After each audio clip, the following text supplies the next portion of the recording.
Hello. नमस्कार सभी को। हम विश्व इतिहास पढ़ रहे हैं।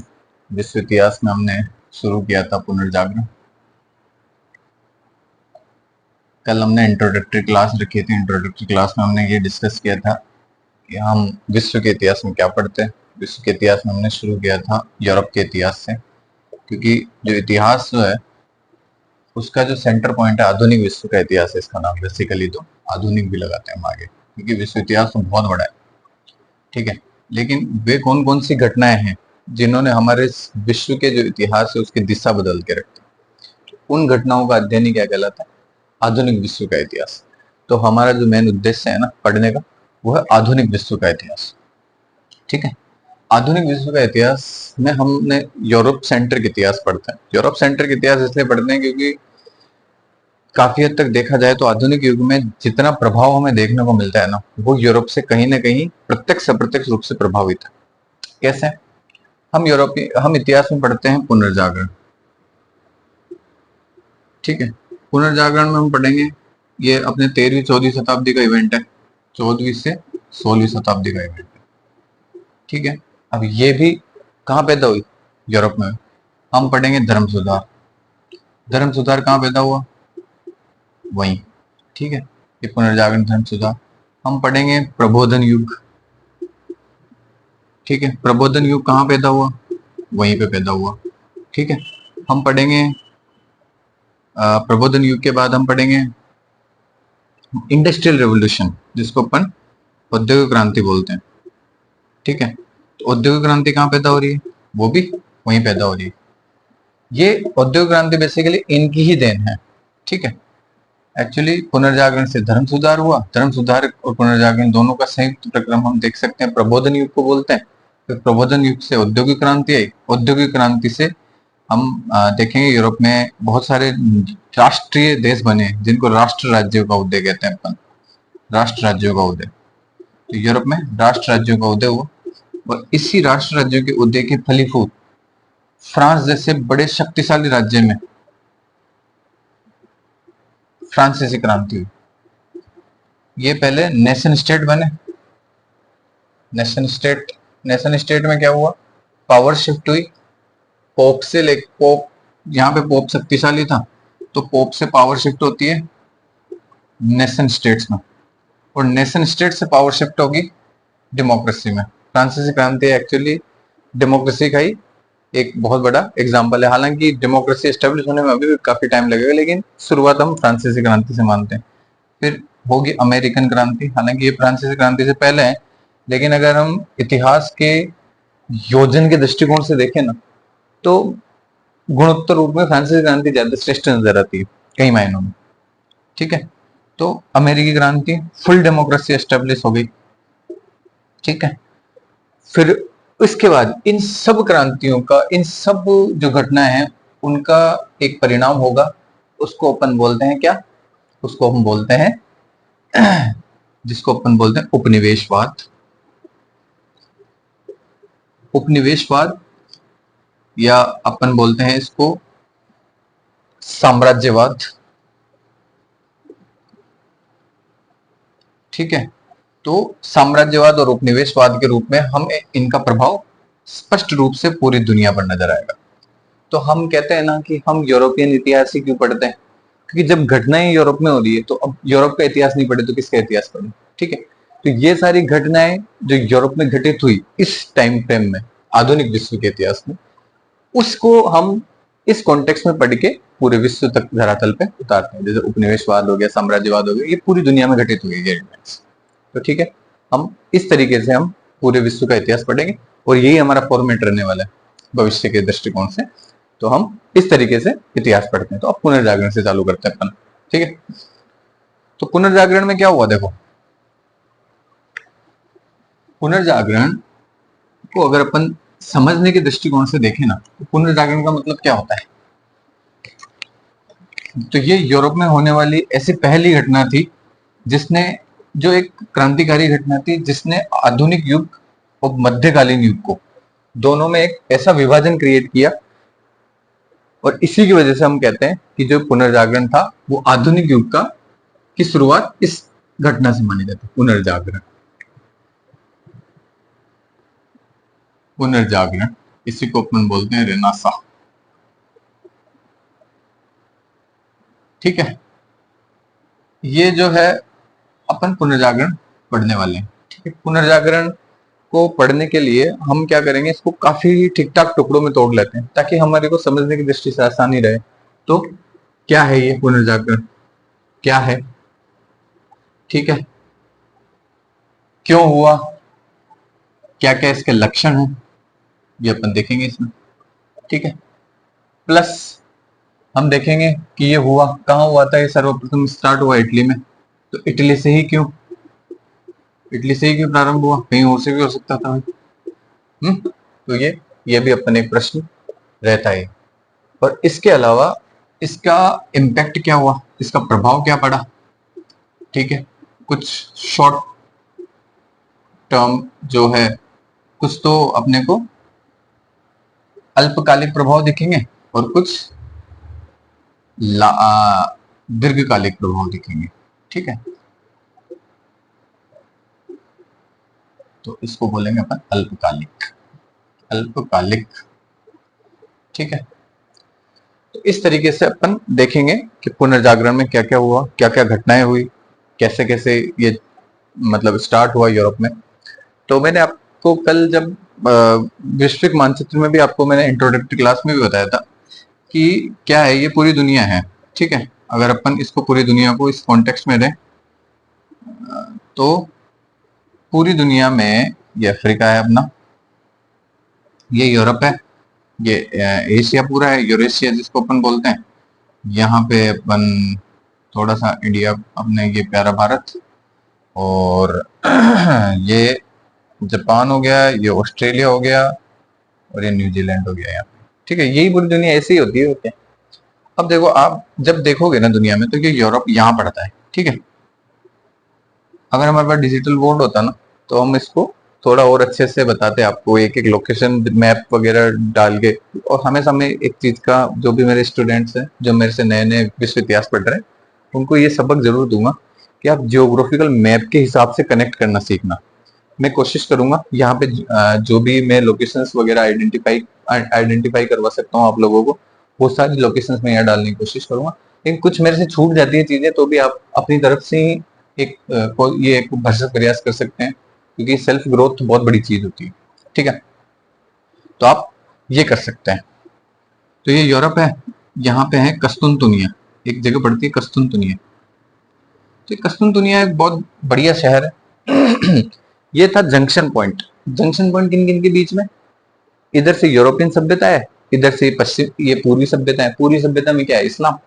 तो इस्लाम और यूरोप दोनों के बीच का एक जंक्शन पॉइंट बनता है।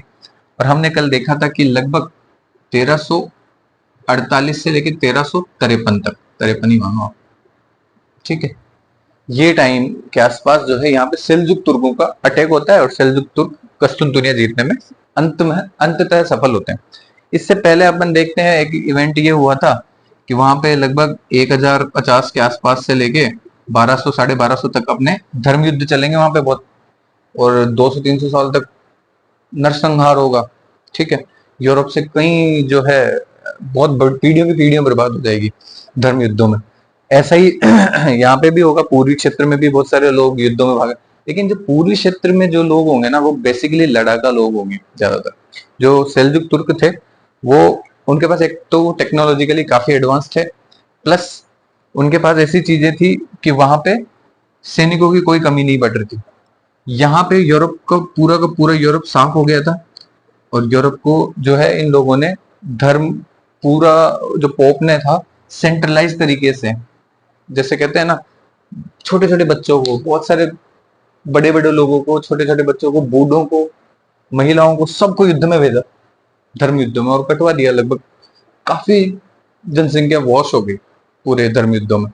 तो इसीलिए उस टाइम ऐसे भी टाइम देखे हैं यूरोप ने या पूरे विश्व के इतिहास ने, जिसमें बहुत अनाथ लोग, बहुत सारे लोगों का कोई कसूर नहीं, और सिर्फ कुछ विवादों के चक्कर में, कुछ शत्रु के चक्कर में बहुत बुरी कंडीशन बनी है यहाँ पे। तो अपन ये देखते हैं कस्तुनतुनिया का पतन होता है। कस्तुनतुनिया का पतन इसलिए बोलते हैं क्योंकि इस्लामिक वर्ल्ड के हिसाब से तो वो कस्तुनतुनिया को आजाद कर रहे हैं, लेकिन यूरोपियन दृष्टिकोण से कस्तुनतुनिया का पतन होता है। कस्तुनतुनिया का पतन होगा तो यहाँ पे जो इंटेलेक्चुअल क्लास थी, यहाँ पे भी तो बहुत सारे बौद्धिक वर्ग रहते थे जो ईसाई धर्म से संबंधित थे, वो सब लोग क्या है यूरोप में चले जाएंगे।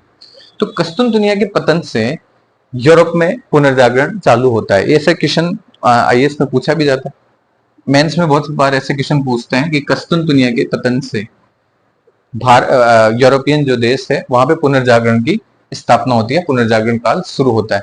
तो इसको स्पष्ट करना है, तो हम इसमें हम बाद में जब डिस्कस करेंगे तो हम ऐसे क्वेश्चंस को भी डिस्कस कर लेंगे ताकि एक हमारा कॉन्सेप्चुअल चीजें भी क्लियर हो जाएगी, बहुत सारी चीजें। तो मैंने इसीलिए बताया कि कस्तुनतुनिया के पतन से क्यों, क्योंकि यहाँ से बौद्धिक वर्ग जाएगा। बहुत सारे जो इंटेलेक्चुअल क्लास थी, जैसे कुछ फैक्ट्स वगैरह भी, नाम वगैरह भी देते हैं, तो वो मैं आपको बाद में मेंशन कर दूंगा, ठीक है। तो अपने को ये पता चलता है कि ये यूरोप में पुनर्जागरण कैसे चालू होता है, ठीक है। हमने देख लिया कस्तुनतुनिया से। अब देखो अपन इसको पूरी तरह से डिस्कस कर रहे हैं, तो शुरू से स्टार्ट कर देते हैं। क्या होता है पुनर्जागरण? पुनर्जागरण क्या है? अब आप ही सोचो, पुनर्जागरण दो शब्दों से बन रहा है, सीधा सीधा दिख रहा है कि पुनर्जागरण, पुनः और जागरण। पुनः और जागरण दो शब्दों से बन रहा है। तो पुनः जागरण मतलब क्या है? क्या हम तो, या तो हम पहले सोए हुए थे कहीं पे, जो पुनः जाग रहे हैं। पुनः जागरण का मतलब यही हुआ ना भाई, सोए हुए थे तुम लोग, तो पुनः जागरण, ठीक है। तो ऐसा क्या हो गया था जो तुम, कहाँ सोए हुए थे तुम? ऐसा कुछ भी नहीं है, सोए हुए कुछ नहीं थे। जो दुनिया का प्रोग्रेशन है ना, वो तो एक दृष्टिकोण से बढ़ता ही जाता है। जैसे हम आज से 20 साल पहले की अगर अपन बात करें तो हमें बिल्कुल भी अंदाजा नहीं था कि मोबाइल फोन और ये एआई, आज तो एआई का दौर हो रहा है, आर्टिफिशियल इंटेलिजेंस, ये इतना जल्दी रैपिडली है ना दुनिया को कवर कर लेगी। हमें बिल्कुल भी आइडिया नहीं था। आज के 20 साल पहले कोई प्रिडिक्शन भी करता था, 30 साल पहले, तो बस वो प्रिडिक्शन एक सोच में आ जाता था कि ठीक है यार, ये कुछ एआई जैसी कोई चीज आ सकती है, ठीक है, कोई आर्टिफिशियल इंटेलिजेंस आ सकती है, मशीन लर्निंग आ सकती है ना, वर्चुअल रियलिटी आ सकती है, बिग डेटा आ सकता है। तो मतलब ये सब चीजें जो है वो सोच में अच्छी लगती थी, रियल एग्जिस्टेंस में कभी सोच भी नहीं सकते थे कि ये ऐसा कुछ होगा। लेकिन आज क्या हुआ है, आज आप ये सब चीजें देख रहे हो, ठीक है, और मार्केट में होड़ लगी हुई है वीआई से, वर्चुअल रियलिटी से। लोग मतलब वीडियोस की भी एक बहुत हाई क्वालिटी जो है, जिसमें आप वर्चुअली किसी ऐसी जगह पे पहुंच के मिल रहे हैं, तो ये वर्चुअल रियलिटी, ये बिग डेटा, ये सब कुछ नई देन है ना। उसी तरीके से अपन देखते हैं कि जो पुनर्जागरण है ना, लोग पुनः जाग रहे हैं। क्या हुआ था? तो मैं यही कहना चाह रहा था कि दुनिया तो अपने तरीके से चल रही है, दुनिया में रेगुलर ग्रोथ हो रही है। कल जो दुनिया थी आज जो है उससे बेहतर ही हो रहा है हमेशा। लेकिन पुनर्जागरण क्यों कहते हैं हम? तो आप हम हमेशा भारतीय इतिहास देख लो या यूरोप का इतिहास देख लो। यूरोप के इतिहास में भी ये लोग इसको 3 भागों में बांटते हैं। वही जैसे अपन ने बांट रखा है ना, प्राचीन, मध्यकालीन और आधुनिक में, तो वैसे यूरोपियन इतिहास भी इन तीनों भागों में बांटा है, ठीक है। तो प्राचीन काल में, ये जो प्राचीन काल था ना, ये एक लैटिन वर्ड वो था, सभ्यता थी। यहाँ पे जो थी, लैटिन नहीं कह सकते इसको, अपन बोलना चाहिए रोमन और यूनानी सभ्यता, ठीक है। क्योंकि ईसाई धर्म का जो जन्म, ईसाई धर्म का जब उद्भव होगा ना, उससे पहले यहाँ पे यूनानी थे, ये काफी इंटेलेक्चुअल लोग थे। तो यूनानी लोग भी काफी इंटेलेक्चुअल लोग होते हैं, और हमने काफी साहित्य में पढ़ा हुआ भी है यूनानी लोगों के बारे में। तो ये जो इंटेलेक्चुअल क्लास थी, यहाँ पे अपन पुराने टाइम में अगर एंशिएंट यूरोप की हिस्ट्री पढ़ेंगे तो यहाँ पर काफी लोगों ने बहुत अच्छा अच्छा काम किया है, बहुत इंटेलेक्चुअल उपलब्धियां हासिल करी, जिसमें अपन सबसे फेमस 3 नाम तो अपन पढ़ते ही हैं। जैसे सुकरात का नाम आपने सुना होगा, ये गुरु शिष्य परंपरा की सबसे बड़ी देन है। सुकरात, जिसको सुक्रेटिस बोलते हैं, सुकरात, प्लेटो और अरस्तु, ठीक है। ये जो तीनों की जो गुरु शिष्य परंपरा है, ये यूनानी देन है, ये प्राचीन यूरोप की सबसे बड़ी देन है। और स्पेशली ये आदमी अरस्तु, एरिस्टोटल, इसके जो ग्रंथ थे ना, वो इस टाइम पे जब पुनर्जागरण हुआ ना, वो इतने लोकप्रिय होने लगे कि इसके जो मानने वाले लोग थे ना, इसके जो विचारों को जो मानते थे, उनको अपन बोलते थे पांडित्यवाद। इसको क्या बोलने लगे? जो इस विचार को मानता है उसको क्या बोलने लग गया, पांडित्यवाद। पांडित्यवाद का मतलब होता है स्केलो, जो स्कॉलर्स होते हैं ना, पंडित लोग जो होते हैं ना, स्कॉलर्स होते हैं, स्कॉलरसिज्म जिसको अपन ये बोलते हैं, स्कॉलरसिज्म। तो पांडित्यवाद का जो जन्म होता है ना, वो अरस्तु से होता है। तो अरस्तु की जो शिक्षाओं को मानते हैं वो लोग, सब लोग पांडित्यवाद को मानते हैं, ठीक है। तो ये एक बहुत ही भयंकर ये विचार बन पाए इस टाइम पे, तो ये बहुत इंपॉर्टेंट है। अच्छा, मैं पुनर्जागरण आपको समझा रहा था, ये तो अपने को समझ में आ गया। पुनर्जागरण का मतलब होता है कि जो प्राचीन यूरोप यूनानी जो ज्ञान था, ज्ञान परंपरा थी, वो मध्यकाल में अवरुद्ध होगी। और मध्यकाल में किसने ले लिया उस चीज का स्थान? ईसाई धर्म ने। क्या आ गया मध्यकाल में? ईसाई धर्म। ईसाई धर्म आया पहले, जब प्राचीन काल में, जब 500 जब तक 200-300 एडी तक तो जो है ना, एक होली रोमन एम्पायर हुआ करता था यहाँ पे। पहले उसको रोमन एम्पायर ही बोलते थे 300 एडी तक तो, ठीक है। तो रोमन एम्पायर ने बाद में, जब रोमन एम्पायर का जो एम्परर था ना, ठीक है, उसने जब ईसाई धर्म ग्रहण कर लेता है तो वो कहलाने लग गया तब से होली रोमन एम्पायर। तो जब से होली रोमन एम्पायर बना ना, तब से ही आप मानना शुरू कर दो कि वो, और ये जब होली रोमन एम्पायर टूटा, इसका विघटन शुरू हुआ, तब से यूरोप में मध्यकाल शुरू हो गया। तो यूरोप में मध्यकाल के अगर कोई गुण पूछे तो यूरोप में मध्यकाल में क्या हुआ? ईसाई धर्म बहुत ज्यादा डोमिनेट में था, प्लस साम्राज्य टूटा, साम्राज्य का विभाजन हुआ, और साम्राज्य टूटकर क्या हुआ? साम्राज्य टूटकर बहुत छोटे छोटे सामंतों में बट गया, तो सामंती व्यवस्था का शुभारंभ हो गया। तो यूरोप में अगर कोई पूछ ले कि मध्यकालीन यूरोप की दो सबसे बड़ी जो कैरेक्टरिस्टिक्स है, जो दो सबसे बड़े गुण हैं, वो क्या है? तो पहला गुण तो है ईसाई धर्म का उदय, और दूसरा गुण है साम्राज्यों का विखंडन होकर सामंती व्यवस्था का उदय, ठीक है। तो जब यूरोप में ये चीजें हो रही है, और यूनानी ज्ञान क्या हो गया? वो दब गया पीछे, ठीक है। यूनानी ज्ञान दब गया, और मध्यकालीन जो है यूरोप। अच्छा, दूसरी बात है, जो ईसाई धर्म में भी जो जो धर्म की शिक्षाएं थी, वो भी एक इंटेलेक्चुअल क्लास पे ही सेंट्रलाइज होकर रह गई। तो इसलिए जो शिक्षाएं है ना, वो कौन सी भाषा में सेंट्रलाइज हो गई? लैटिन में। तो लैटिन लैंग्वेज है ना, तो लैटिन लैंग्वेज तक ही पूरा जो है ज्ञान सीमित हो गया। तो जब अगर ज्ञान किसी एक भाषा या एक जो सभ्यता है उसके इर्द गिर्द ही घूमता रहेगा ना, तो ज्यादातर लोगों में असंतोष आ ही जाएगा धीरे धीरे।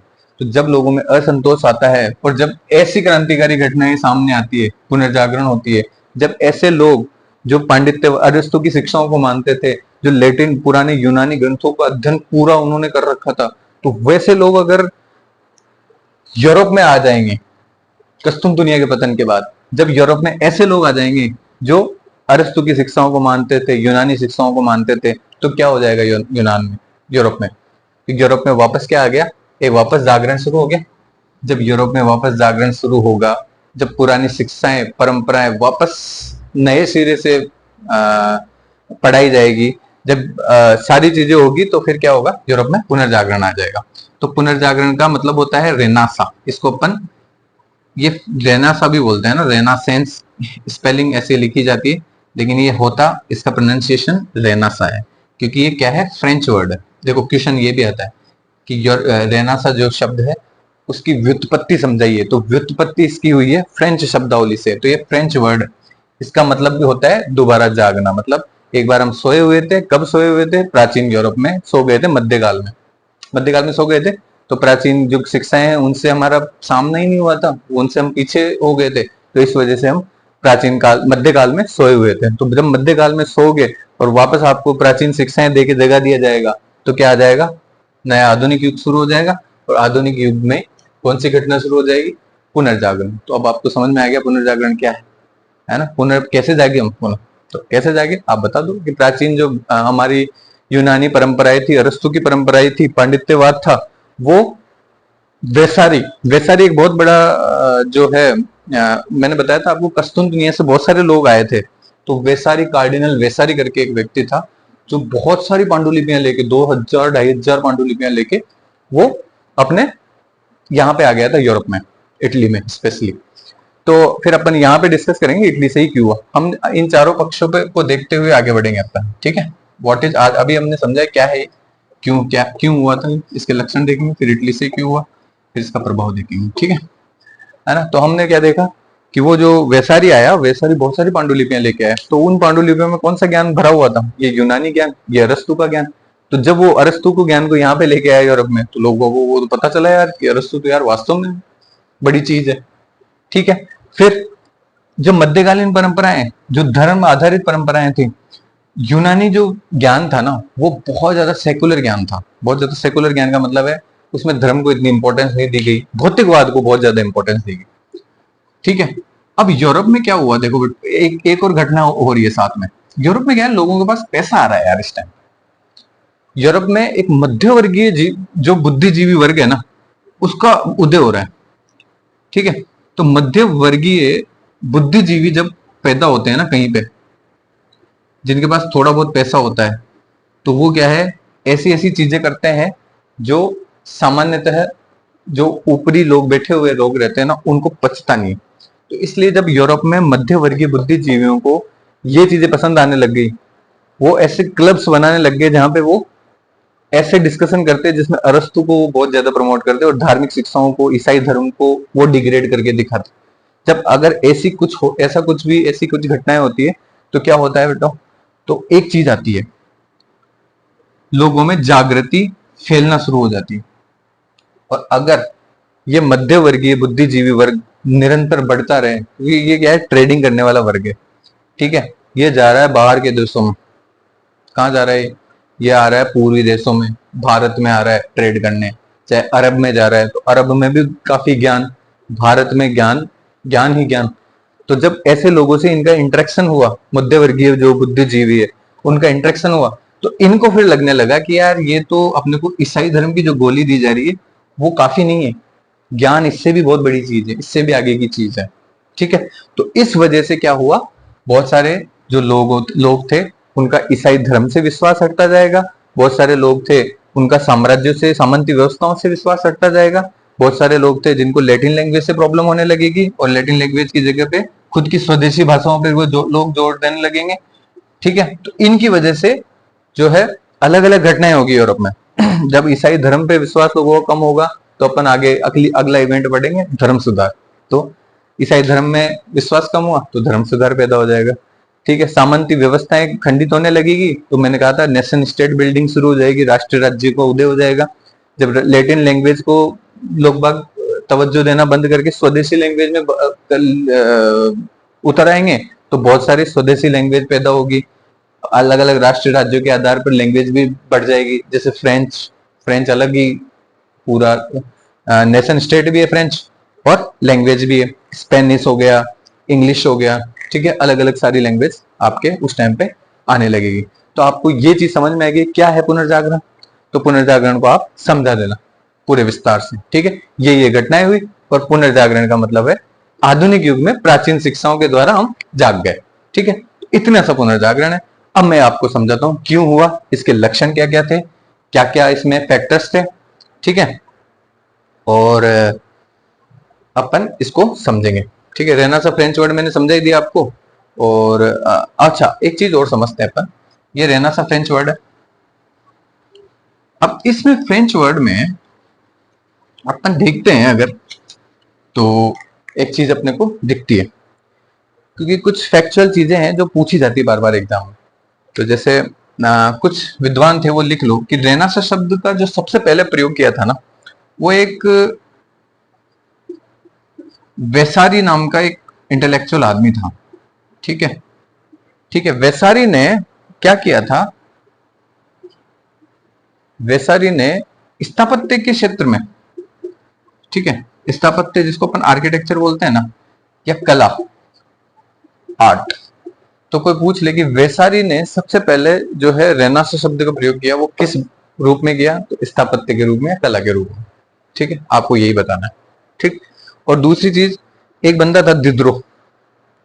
ठीक है, दिद्रो ने जो है इसको साहित्य के रूप में इसका सबसे पहला उल्लेख किया। तो दिद्रो ने साहित्य के रूप में पुनर्जागरण का, साहित्य में पुनर्जागरण का रूप वो उल्लेख किया। एक और आदमी था जिसको अपन फ्रांसिस बेकन बोलते हैं, इसने विज्ञान के क्षेत्र में, इसको बोलते हैं फ्रांसिस बेकन। एक रोजर बेकन अलग है, ये फ्रांसिस बेकन है। ठीक है, तो ये